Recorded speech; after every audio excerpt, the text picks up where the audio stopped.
üks väga tähtis Kadri pere tegelane on sokk. Täna me teeme sellise väikese sokukese. Võtame ühe sellise kasuka, keerame selle pahupidi, seal on hea mõnus vooder, selline karvane soku moodi.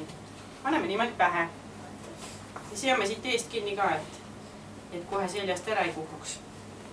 Nii. Tõmban kõvemini kinni. Tõmban kõvemini edasi. Nii. Meil on selline uhke soku pea. Selle pea valmistamiseks on vaja natukene rohkem vaeva näha. Aga siin on nüüd väga korralik selline lambakarvaga tehtud pea, aga võib teha ka lihtsalt puuoksa ümber keerata mingit heledat riiet ja toppida mingisugused teisest riidest tuustid talle silmadeks ja midagi habemeks ja ongi sokk valmis. Aga sokul on alati kaasas ka soku taltsutaja. See võib olla kas eraldi inimene või siis võib olla Kadri ema, nagu praegusel hetkel mina olen Kadri ema, aga olen ka soku taltsutaja.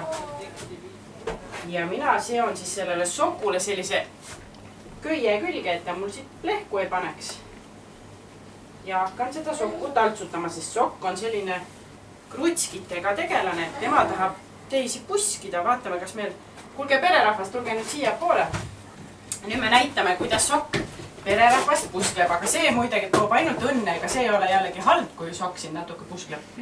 No sokk, hakka nüüd pusima sina. Ja Kadri ema ja oot, sokukene, oot ära nüüd nii kõvasti Kadri. Tule siia poole.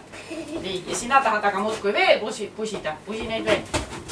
Ja siis sa tahad vahepeal põgeneda ka.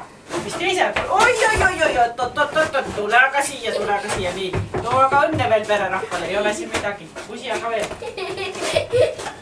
Selline tegelane on Kadri sokk. Väga hästi.